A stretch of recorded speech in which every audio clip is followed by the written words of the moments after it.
Welcome to Live Ball, presented by Harper Volkswagen. Here are your hosts, Paige Dauer and Todd Kelly Jr.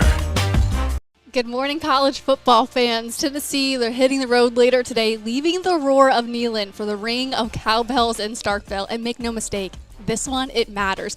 Playoff hopes are made on razor-thin margins, and this one, it'll be a razor-thin game for sure. So for the Vols, Mississippi State, it's not just a must-win. It's a must-survive, must-fix for quarterback Blake Shelton of the Mississippi State Bulldogs. He is poised to challenge Tennessee in this game, and with a gauntlet ahead for the Vols, I don't think they're going to be able to afford to lose this one. Paige Dauer, VFL Todd Kelly Jr., it's the Live Ball. When we look to this game, TK, and we can maybe rewind a little bit to last week too, there were a lot of areas where Tennessee really emphasized details. They executed on those details, and I think that's what games like UAB mean for Tennessee, is to get better in those details. What did you notice about Tennessee in that game? Yeah, Paige, what I really liked was the amount of rushing yards we allowed, only 23, right? We had 3 sacks, 9 TFLs, getting behind the line of scrimmage and making explosive plays. We forced turnovers. We scored a touchdown. Everything that you want against a lesser-tiered opponent, we saw that. So I was super excited. And, oh, by the way, that tempo of the offense, it continued, just like we saw against Georgia, ETSU, Syracuse. They were able to do that against UAB. So tomorrow, it's a big opportunity on the road at 4:15 to see if you can continue your offensive dominance while also allowing your defense to have another opportunity. We dropped the ball against Georgia. I think at times the defense had the opportunity to get off the field, which we'll talk about later. But the defense has to show up. The offense has done their thing time and time again. Defense travels. Yeah. And here on the road in Starkville, Mississippi, we'll see if that's the case. Yeah, you mentioned the touchdown from the defense. It was a nice punch out by Boo Carter. How tough is it to actually make that play happen when you kind of have this loose ball? Your defense made a nice play, and you want to go and get that scoop and score, which before Syracuse, Tennessee hadn't done since 2023. So here we now have 2-1 season already. It's huge, and you practice that during individual drills, and it may seem monotonous when you're doing it over and over, but when you see that ball and you see the opportunity, it's muscle memory, and you're either punching the ball out, starting the mower. It's one of the two or many things. You're just going after that ball, and there's no secret that Boo Carter lives around the ball. He wants to be around it. Muff to punt, which, he's a playmaker. Yeah. So that's what you're going to get with Boo. You're going to get big plays and sometimes mistakes, but overall I think he had a great game. So we're going to have to continue to force turnovers tomorrow if we want to win this ball game. Yeah, we talked about razor-thin margins to start the show, and that could be an example where it is that razor-thin margin against ETSU. Boo Carter really gave Tennessee nice short fields, and the offense was able to take advantage. And you talk about him being a playmaker. What's the battle you go through mentally where maybe it looks like an obvious fair catch signal, but you maybe want to go and catch the ball and get some extra yardage? Mentally, what's that battle when you're making that decision? Well, putting Boo Carter back there, he's the best punt returner we have, which is why they have him back there, obviously. But you've got to have some maturity as an underclassman that is still trying to prove his worth, right? Maybe validate himself to his teammates that, he has a presence, has a role. Boo Carter's going to try to make a play, and it's on rare occasion he's going to, fair catch a ball. But you can't do that at times, specifically in big games. I get he can get away with that versus a lesser-tiered opponent. But on Mississippi State, tomorrow, we've got to make plays, limit turnovers, and force turnovers. Yeah, absolutely. When we go to maybe a little areas that concerned you after that game, and again, I think all of it is in the details, and sometimes you'll hear coaches and they're like, oh, it's just the little things, we're almost there. And I'm like, but isn't that the hardest part? They try to maybe have it a throwaway comment, but I'm like, those details are the absolute difference maker and are the toughest things to learn. So in the details, what concerned you? Big plays, specifically through the air. I mentioned that, we only gave up 23 rushing yards against UAB, but passing yards-wise, we almost gave up 400 yards, and that's just unacceptable. That was from explosive plays, but also sustained drives. So when you're going on the road, you really want to silence the crowd, silence those cowbells, and minimize the momentum that the home team has. And when you give up a 14-play drive, right, which we did against UAB for a touchdown, that gives all the momentum to the home team. And so, unfortunately, we saw in Neyland Stadium last weekend that the crowd was silenced, and UAB got pretty excited on some of those drives. So you got to get off the field as a defense. And then our depth. You know, I think we have to understand and accept that injuries are injuries. Yeah. If you're in, you're in, and you need to step up. So whoever's in there, they have to understand that they're on that field for a reason. And whether they came in thinking they were third or fourth string, hey, here you are. You're on the road. It's your first SEC game. Yeah. And by golly, tomorrow they better be ready. Yeah, I mean, Hypo made a huge emphasis to play like a dozen young guys against UAB, hopefully probably to get those reps so those mistakes don't happen against Mississippi State. But how hard is it mentally to be like, my name might get called, I might not be ready, we're lacking in depth, we have all this injury, but you have to be ready for your moment. How tough is it to be ready for your moment? Well, I lived it, and I started as a freshman. We played at Oklahoma in Norman, and I made a huge error, busted a coverage, they scored a touchdown.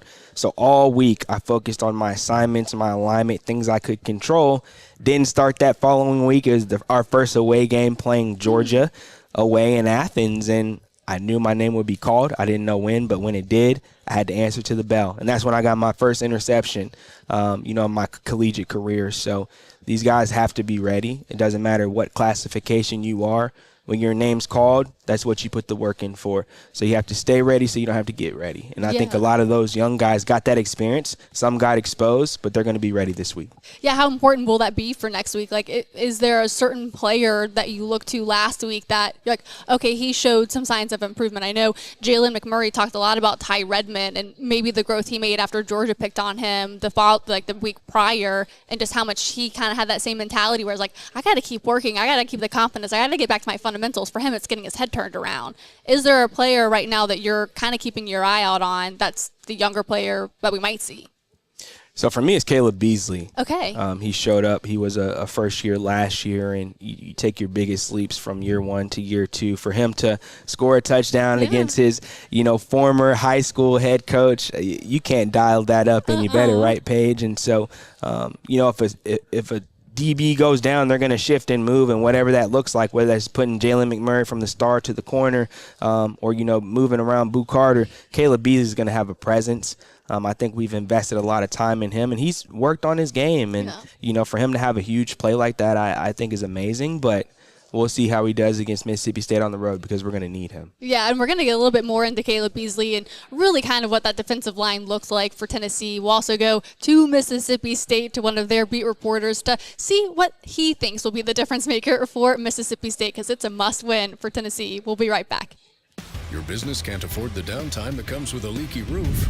So whether you need a repair or a replacement, count on the professionals from McGuire Roofing and Construction.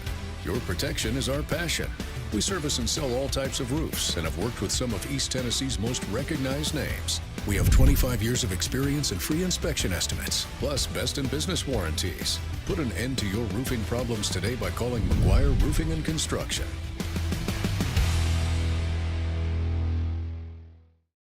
Yeah, he's a playmaker.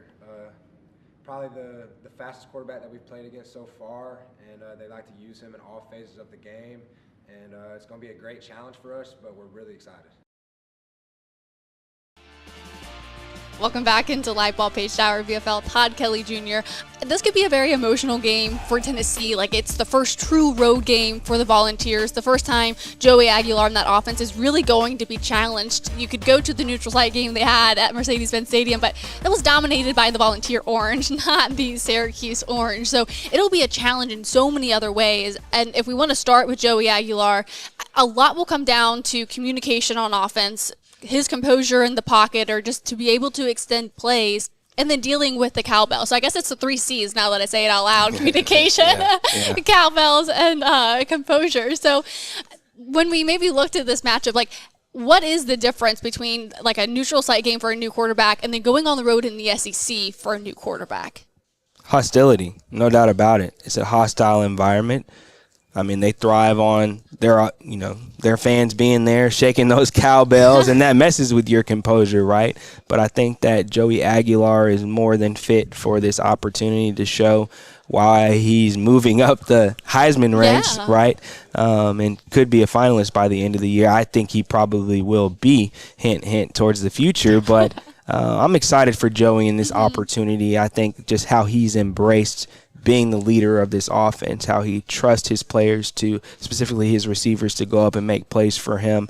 They're really going to test that defensive backfield that Mississippi State has. And if it's anybody, Mississippi State's defensive backfield is going to be ready for the test. Yeah, and we'll talk to a beat writer covering the Mississippi State Bulldogs to talk about this Bulldogs secondary, because I'm thinking that's the key matchup, at least from the Bulldogs perspective.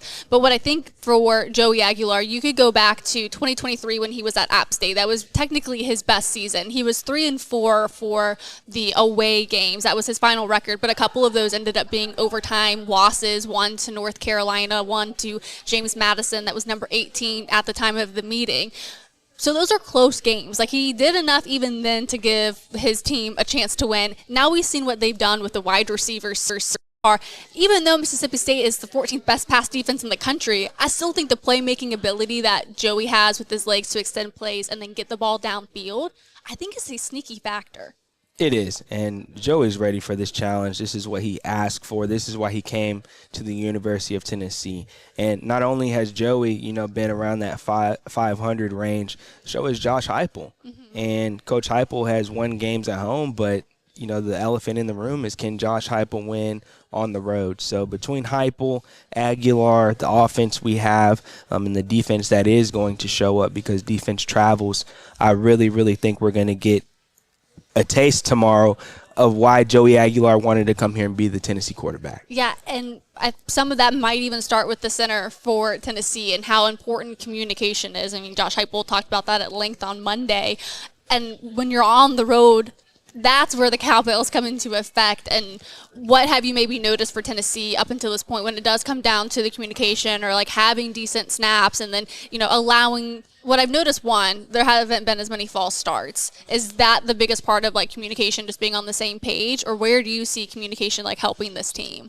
It is, and your communication is tested on the road as an offense. I think defensively it's a whole lot easier to communicate, which we'll see, tomorrow. But at times, everything's not going to go the way it's supposed to go, and you're going to get flustered. And that neutral game was really a home game for the University of Tennessee. Yeah. The crowd was about 95 to 5% Tennessee to Syracuse. So this is a true test. I like the test. Mississippi State hasn't folded yet. They won a big game against Arizona State that I think was an overlooked victory for them. So make no mistake about it. They're undefeated and have an intention to give all they have. And as I mentioned, prior, they have this game circled, because this is a huge way to, show what you're made of in the SEC this season. Right, because I think for Tennessee, you look at the gauntlet of a schedule that they have. They share 3 common opponents with Mississippi State. So not only do you not want this to be the loss on the record for Tennessee, you also want the win to age really well with how Mississippi State will look against those common opponents, especially for the larger picture of the playoff race, because nothing is more fragile than your spot there. And what could help Tennessee in that effort is what they'll get from the front 7. Yes, the front 7 is going to make or break this game in my eyes. The rushing attack of Mississippi State, that's what they rely on. They're a balanced offense, similar to us, but rather than, focusing on the air game, they live and die by their rushing attack. So the front 7, starting with Dominique Bailey and Bryson Eason up front, Jeremiah T-Lander and Arion Carter, these are big games for them. And putting your nose in there, too, the nickel position is going to be big, showing up during the run game. Fluff Bothwell, make no mistake about it, there's no fluff, right? He's coming. They're going to feed him off. And Blake Shapen, he's a dual-threat quarterback looking to run if nobody's open. So we'll see if we plaster, our DB stay on receivers at times where, the play might break down, but Blake Shapen gets out there and tries to make a play or tucks it and runs. We got to get off the field on 3rd down, and that's only going to happen if we show up in the front 7. Yeah, and all of that leads to our squeeze and where a lot of the focus will be on for the Tennessee football team. We'll be right back. I'm VFL Chris Brown. Experience the VW brand proudly being produced in the great state of Tennessee. Harper Volkswagen is a proud partner of Tennessee Athletics. Go Vols!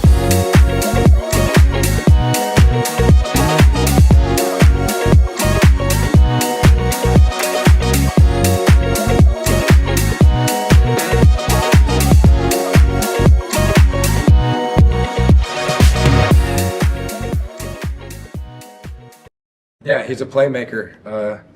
Probably the fastest quarterback that we've played against so far, and they like to use him in all phases of the game. And it's going to be a great challenge for us, but we're really excited.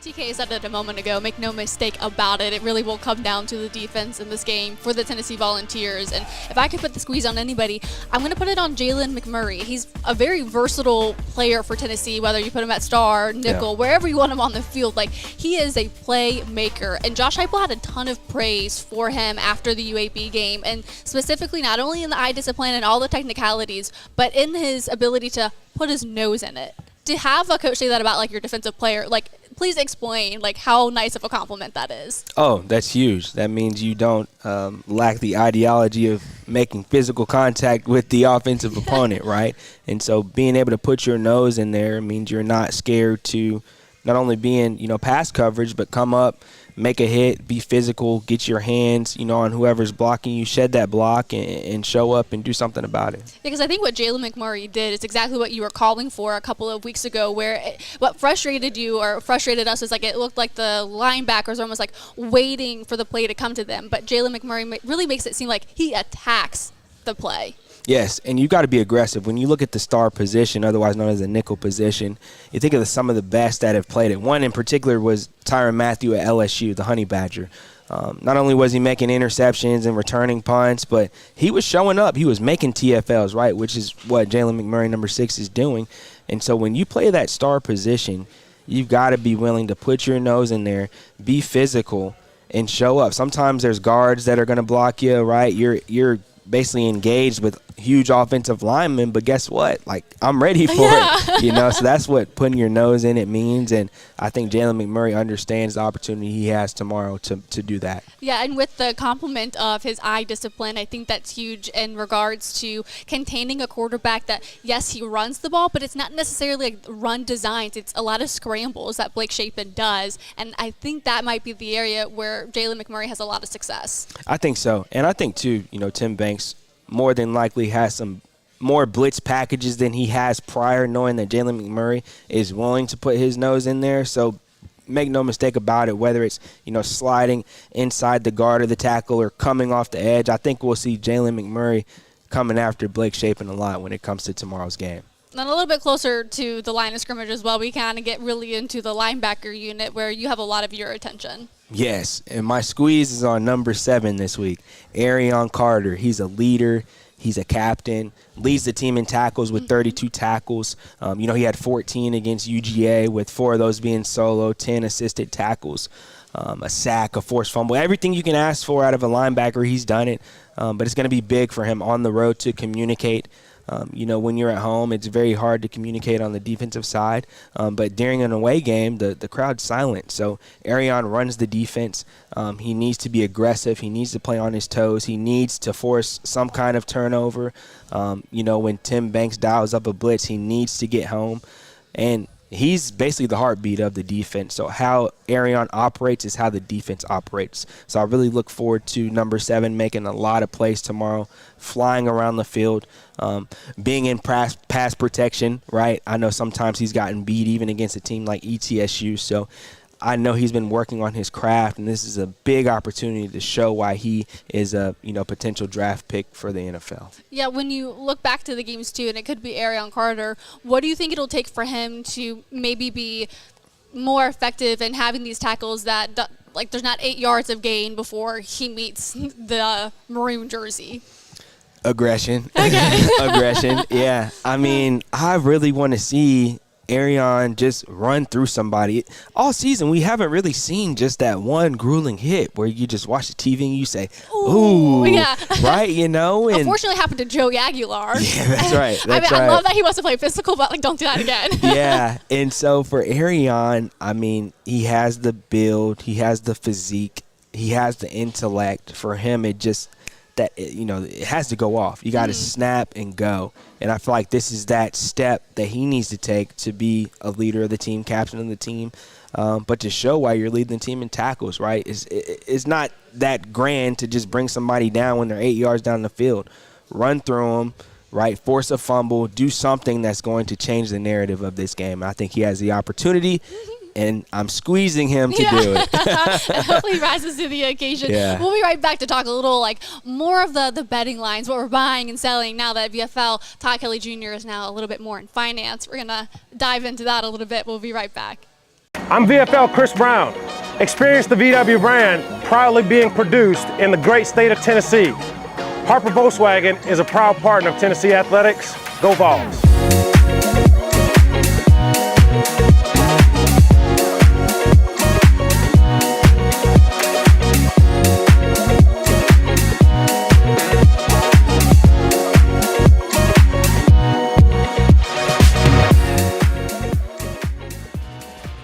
Welcome back into Live Ball, back to our buying and selling segment. Now that we have a little bit more insight into this matchup, how razor thin the margins are, why Tennessee has got to win this game, I saw a couple of lines looking here on Tuesday, and I think they could be really interesting. So the first one is the point total for Tennessee. So TK, would you buy or sell Tennessee has more than 36.5 points against State? If we want a couple of stats, they scored more than 41 all season. Mm-hmm.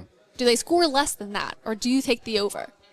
So I'm going to sell that we, score over 36.5. I can see us scoring anywhere from 31 to 35, but playing on the road, it's our first road game, SEC game. There's going to be some things that happen that, make us as Vol fans a little frustrated.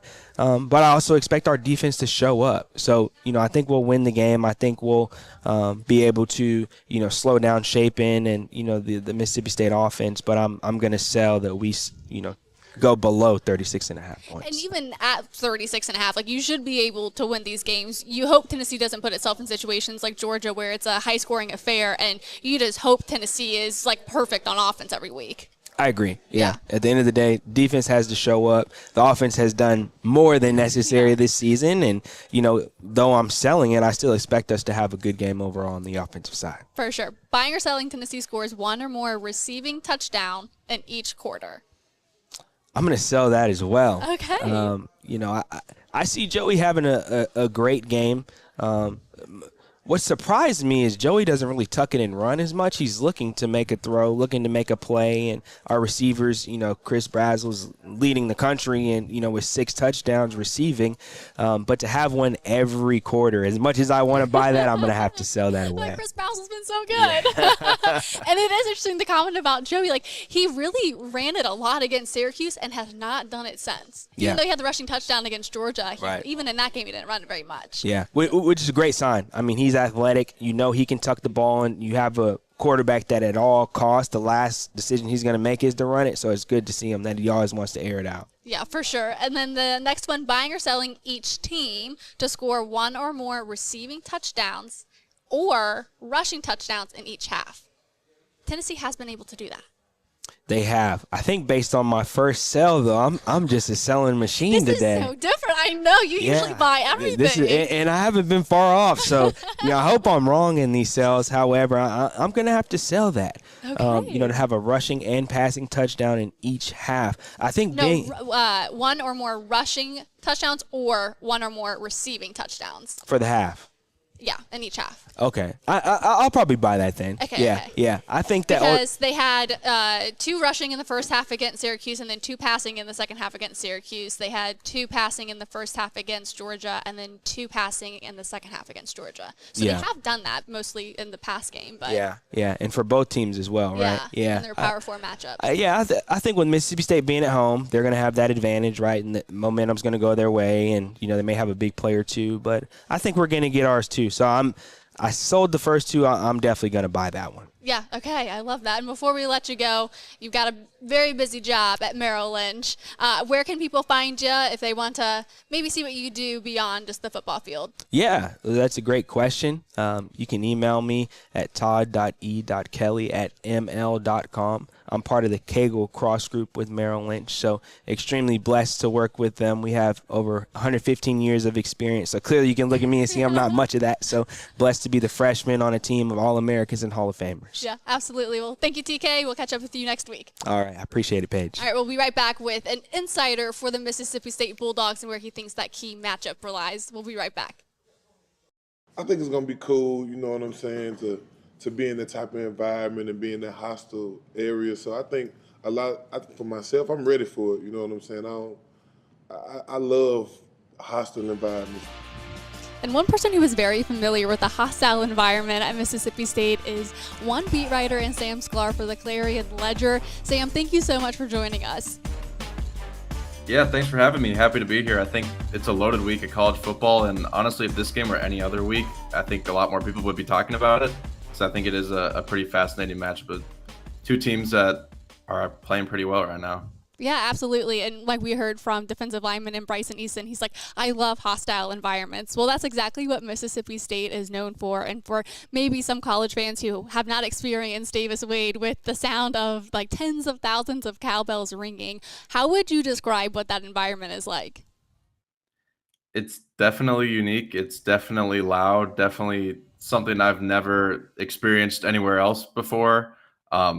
I think if you're there at the stadium, your ears will be ringing a little bit throughout the night afterward. I think it is a little more enjoyable when you're there in person than it is on TV. I know I see a lot of people online like complaining about it on the TV, but I do think it's actually a little bit more enjoyable, I guess, if you're there in person hearing it. But it is very loud and something that is very unique to Mississippi State. I've not had the pleasure of being at a Mississippi State game to hear the cowbell. So I did a little bit of research actually earlier heading into this interview about like why are cowbells like so distracting, and it really is like the design of the cowbells, and like it's really stress inducing. It's very distracting to the opponents and can really impair them. So how much in your couple of seasons covering Mississippi State have you, Sam, noticed it distract or disrupt opponents? It's interesting because there isn't really like a strong correlation between the cowbells and Mississippi State winning. Like Mississippi State's only had one winning season in the SEC since 1999. So there isn't like a huge correlation between the cowbells and winning. Of course, though, like after the Arizona State game, when Mississippi State does win a big game, then people start complaining about it. But last year when Mississippi State was not a very good team, people weren't really complaining about it. But I do think it is pretty advantageous. Like the rule is that you cannot ring the cowbell when the center is over the ball. So once that happens, then everyone is supposed to stop ringing their cowbells and just scream and yell like they do at other stadiums. And some fans follow the rules and some people don't. They've put out some warnings about people ringing responsibly their cowbells, to make sure that Mississippi State doesn't get in trouble, which they haven't. But, if they do abuse it, there could be some sort of repercussions, I guess, from the SEC, but that hasn't happened. Yeah, that's interesting. They want to treat the cowbells like the in-house music that you'll hear before, the center does get over the ball, coming back from commercial break and what have you. So that is an interesting angle that I didn't know about. But I guess if we get kind of to the matchup too, and we look at Mississippi State's quarterback and Blake Shapen, it looks like he is used in all phases of the game for the Bulldogs. What have you noticed about what he's been able to do through the first handful of games that makes him so effective? I think he's a pretty well-rounded quarterback, and like you said, can do a lot of things. He set a career high in rushing yards actually last week with 51, I believe. And but the thing is, I don't think Mississippi State really wants him to run the ball a lot because he was doing it a lot before he got hurt last year, and then ends up suffering a season-ending shoulder injury, and that's where the season kind of derailed. And so Mississippi State can't afford that. There are certain situations though when his legs are pretty useful for Mississippi State, when he'll, dive forward or lower his shoulder and get a first down when he needs. But really he's able to create and throw, or make every throw rather than make every throw that is needed of him in the offense. big plays have been a huge success for Mississippi State this season. That's how they won the game against Arizona State with Brennan Thompson connecting with Blake Shapen on a long touchdown with 30 seconds left. So, the offenses are pretty similar, I think, to Tennessee, where Jeff Lebby's coming from the Josh Heupel coaching tree. So there's a lot of similarities in that regard. But, Blake Shapen is held to a very high regard amongst his teammates. He's super well liked.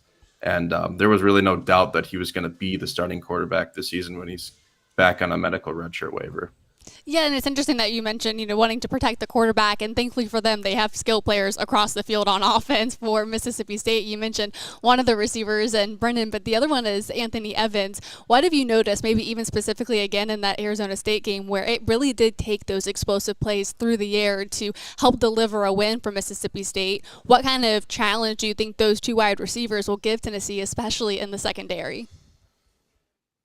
So Jeff Lebby's offenses typically have had, at his previous schools like Oklahoma, Ole Miss, and UCF too, where there's one dominant wide receiver who gets a ton of targets and then it kind of drops off a lot.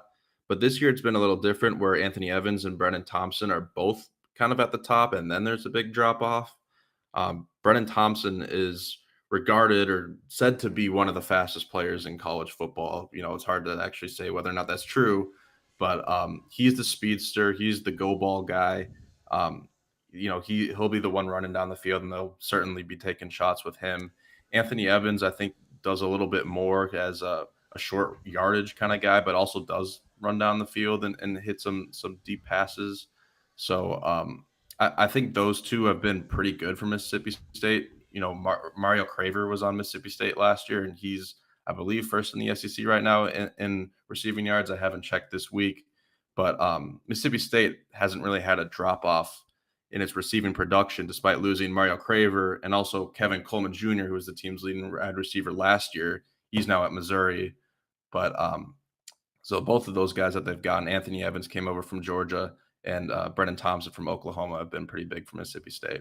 Yeah, definitely. And both of them are close to 300 yards on the year as well. And I think the other part, or the other wrinkle to Mississippi State's offense, is what they're able to do in the run game. And you could look to Fluff Bothwell as well. And he's neck and neck on the rankings with Sar Thomas when it goes to total yardage. So how much do you see the run game getting balanced? Maybe not with the quarterback, even though I think he's really electric when it comes to his ability to scramble, but their ability to use their running backs to get some really explosive plays on the ground. Mm-hmm.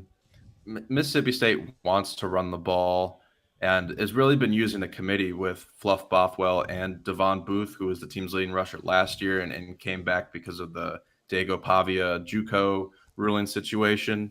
So Fluff Bothwell had committed to Mississippi State out of the transfer portal before Devon Booth knew that he could come back. So it was kind of an interesting dynamic where Mississippi State was able to get them both. And Fluff Bothwell has had a little bit of a better start to the season. And people all know him because of his name, transferred from South Alabama, but he's really not a fluffy running back. Is kind of the irony of it all. Is he's quite the opposite of that. He's big and he's physical and will run defenders over and is actually really fun to watch.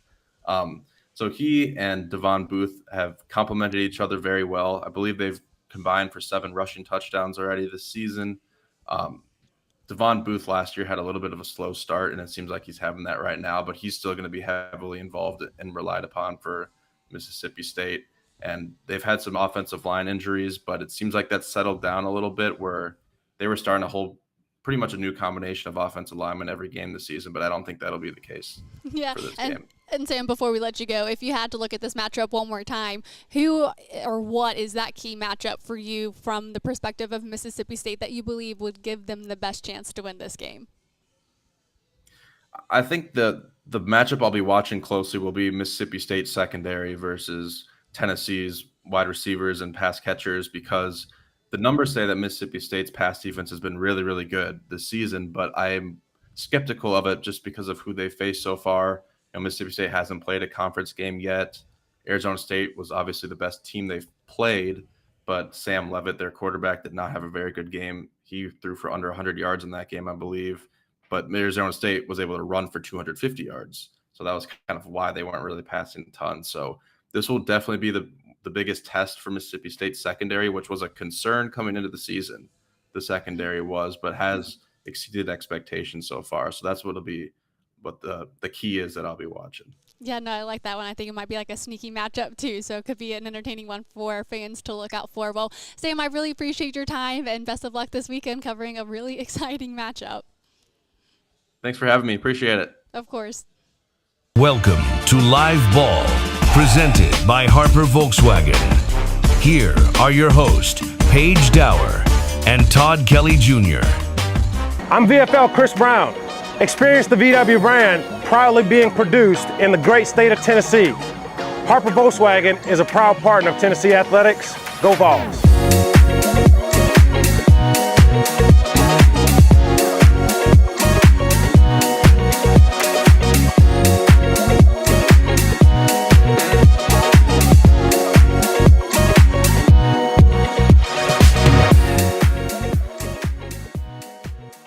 Business can't afford the downtime that comes with a leaky roof.